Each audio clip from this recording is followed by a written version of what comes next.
New patch, just gonna quickly go over it for tomorrow to like, it just came out, right? The new patch notes. See if anything has changed. So, just to remind myself for tomorrow. Wait, what? We're lessening penalties when you need to get out of your lane towards the end of laning phase. Quest point penalty applied to TS turrets plates from 50% to 75 decreases down to 0% based on quest progress. Wow! If I, like, so, okay, you need about what, 12 minutes to get the quest, right? At about 5 minutes into the game, like, okay, I don't have the perfect math, but this is just an estimate feeling. About 5 minutes into the game, you're already going to be losing less from the quest by roaming than you were before. Wow, I mean, wow. And then when you're almost completed with the quest, you can basically go full roaming spree because your quest is gonna finish anyway. That is crazy. That's going to for sure indirectly buff champions like Katarina. Just champions that like to push and roam, Ryze, I don't know, like anything like that, right? And then simultaneously, like obviously buff mostly early game skew champs as well.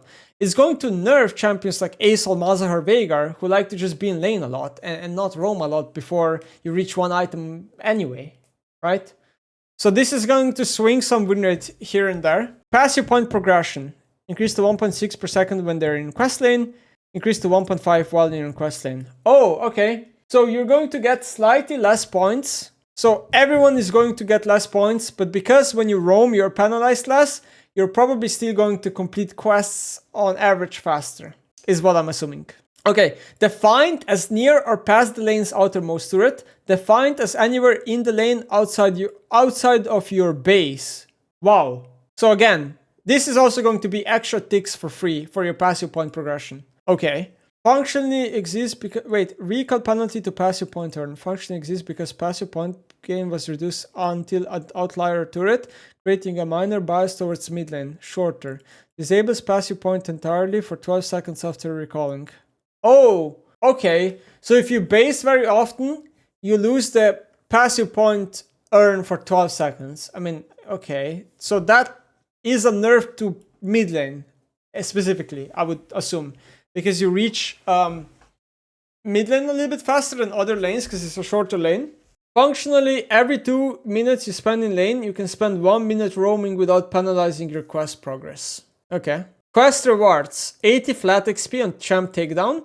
11% from all other sources. So top lane quest is going to incentivize you a bit more to fight. I wonder how many kills or how many takedowns you need for this to be a buff. I really do wonder. Mid lane empowered. Quest is no longer going to give you empowered recall. It's going to give you 6% bonus AD and 6% bonus AP. The champions that benefit from this are mainly champions that either have passives like Veigar or Syndra, or champions that have high AP ratios like Xerath. Now 6% bonus AP or AD is actually quite little.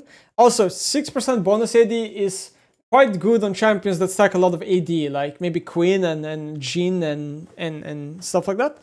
But yeah, in general, it's a very weak passive. 6% is a very small amount of number. This is like 20 AP in late game. It's just nothing. Like, it's an amp tone, bro. It's a joke. Bonus takedown gold for bot lane is going to be 10 less. Okay. So if Riot keeps nerfing quests, then lane swaps could, in theory, come back a little bit more. Oh, wait. I'm so fucking dumb. Wait, this brings lane swaps back, right? Wait, I just realized it. After minute 5, 6, 7, somewhere between those lines, you're going to be lane swapping. Because the penalty is too little. For sure you are. Like 100% you're going to be lane swapping. Lane swaps are going to be back in pro. Like what? I mean, at least that's how I see it when I read this. I think they're going to be back. You don't get penalized enough. Wait, when do grab spawn again? Grab spawn at what minute, chat? 6? I forgot what the timer for grabs is. Nobody knows when grab spawn. Are we all fucking dumbasses, including myself? It's at 8 minutes. Every pro team will guarantee it. I mean, once they figure it out, they will guarantee swap for grabs minimum. At 8 minutes, everyone's gonna swap. 100%. Riot, I think you guys should really reconsider this. Like, this looks to me like a failure. I feel like, at least as somebody who appreciates that champions have to lane for at least 10 minutes and laning phase being the most fun part about the game, I don't know, man. I don't think I'm ready to go back to this lane swap dumbass meta. Minion waves. So minions will start with 10 less HP, which will maybe change up a little bit how you last hit in lane, but I'm not sure. But they're going to overall have a slightly more HP. Okay, if I understand correctly, the first 3 waves, the melee minions will have 10 less health. And then after that, it's going to be equal or more. Range minions will do 0.5% less damage, and siege minions will do 1% less damage. Current HP on hit. So minion waves will kill each other slightly slower, which will incentivize more freezing and slow pushing. And lane bully champions will basically be buffed by this, in my opinion. One of my favorite changes in the game. Abasa R will have real counterplay. Nice. Briar loses health. What is the... Wait, I'm trying to remember. Riot uses a lever, which is, I believe, 6 health growth per level for 1% win rate. So this is going to be kind of similar to that, maybe. Ezreal is getting the big AP ratio buffs. Gragas is getting the W buff. Kanan will get some crit modifiers, although they're probably not going to be good enough, is my assumption. But I could be wrong. To be honest, like, when I think about Kanan, unhit fits him more. But crit items, and especially because crit was buffed this season, maybe it's going to be the play. So... if you can think of a Canon build right now, on top of my head, like what would it be? Would it be Hex Optics into Infinity? Or like Hex Optics into PD? Would that be the play? Or Hex Optics into Rune? Shyvana, yeah, I went over this already. Basically, the TLDR is that she's going to be, oh yeah, more incentivized into Trinity Force, less incentivized into builds like Bork, Kraken, and Dusk and Down, and better AP as well. Tamkench, better conversion, better move speed. Talia, 5 more damage is definitely... The thing is like, okay, this is not biased. Mid laners have gotten, indirectly or directly, have been gotten nerfed for 2 years straight. Mid laners are not in a good spot, in general. I think they're very on the verge of collapsing. There's a couple of picks that are good and are kind of over the line, like a Nivea. But in general, I don't think this role is doing good. And people might be saying that I'm coping, whatever. This is my, just based on how I read win rates and champion statistics and my feeling on the game. Riot has nerfed a lot of top heavy mids, like Talia, Azir, Syndra.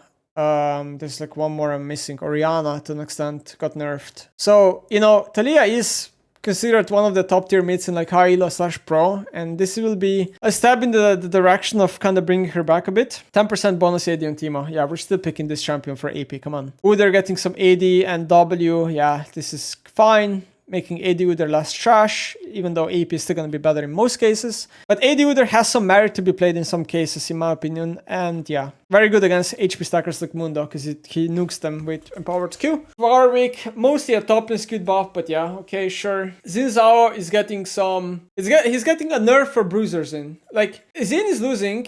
I mean, he's losing a very small amount of attack speed. And this, by the way, right here, this number, might mean that Q max second might become better again. Like, it's very close between Q and E again. But yeah, basically, it's like... Bruiser Xin is almost identical, but AP Xin is better. And if you get Baron, you're better. So Zeri is getting, like, more incentivized into Moon Speed, and E is gonna be better to use, but she's losing damage otherwise, okay? Zoe is getting the E changes, where you're incentivized to hit the bubble to be buffed, and if you don't hit the bubble, you're nerfed. Akshamark, incentivized more to have more lethality in the build. Because like what I've noticed is a lot of champions do like one lethality item and then Akshamark, and then they do like no lethality, no lethality. And it's like, in that case, I wonder if this is just nerfed. Because I believe you probably need 3 lethality items for this to be a buff. Doran's Bow. Still very skeptical if this is going to be good. No health on an item? I don't know, man. Like, is even Yasuo going to want to use this when he loses so much health by not having Doran's Blade? One champ that I can see using this is Tryndamere, because Tryndamere already has pretty high base health. You can get away with in some lanes using this maybe. Doran's Helm. Alright. Dusk and Down. You know what my prediction is? My prediction is that this might be enough for Echo to not build Dusk and Down anymore. I'm not even kidding. This might be enough for Echo to move out of Dusk and Down and build Lichbane. Because, you know, the stats that you're losing this for this dog shit heal that you're getting is brutal. And yeah, I mean, Kog'Maw is also going to suffer a lot from this. AP Kog'Maw is going to take a big hit. Endless Hunger. Why is this item getting buffed? I don't understand. It's fucking broken, bro. Yo, Gluttonious Griefs. These boots are, in my opinion, based on what I can see, I think are going to completely warp the game. My prediction is that these are way too OP. Like, especially mages. No? Like, won't mages just completely abuse this? Mages with AoE, I mean, this is just too much free sustain. Hubris is getting a well-deserved nerf, and losing 5 AD is equivalent of 200 gold of stats loss, right? Now you're getting more stats per stack, but let's be completely honest here. You need a lot of stacks for this to make it up, for this to be a buff. So it is overall a nerf to the item, but I think the item being so cheap and kind of still doesn't have that good of an alternative on all of these champions, it's probably still gonna be good to buy. Really wondering what's gonna happen with the shoe item, because it is very expensive now, right? The shoe item. It's expensive, not a lot of champions abuse both stats of AP and AD as well. Very questionable. Trailblazer gone, will take Cyclist Sword. Cheaper by 100, but loses 8 lethality. Oh yeah, wait, I forgot, it has the new passive now. It has the new passive where it does like, what, 9% melee damage of target's current health. The range modifier is not even that bad, it's only 2% difference. Usually the range modifier would be 6% here if this is 9. Wait, if I understand correctly, it doesn't slow anymore, right? This item doesn't slow anymore. So is Zad gonna buy this? Because Zad is, from what I can remember, the champion that uses this item the most, right? Damaging enemy champions with abilities will trigger Energize if it's ready. So just one ability is gonna make you do this much damage. But the thing is, it might still be a Zad item, because it is essentially a free damage for his combo. Deathfire Touch. My prediction, Brandt, Malzahar, these type of champions will get a lot of win rate by this Keystone being in the game because it's too good for them, and they're gonna have to be nerfed. Phaser should move Storm Raider Surge in the game. My prediction, most of ranked champions are going to be able to use Storm Raider Surge just fine, and it's going to be a good alternative to Phaser. She's going to be actually a better Phaser in most cases, while melee champions are going to actually be nerfed in some cases, is my prediction. Comet, excited to try like Zarat maybe with Comet tomorrow. Halo Blades, kind of identical, bit less attacks, but it does some true damage. In my opinion, buffed in most cases, but yeah, it's fine. And that's the patch, guys. So tomorrow I'm going to basically try out a lot of this new stuff. AP Ezreal, AP Zin, Deathfire Touch, Comet,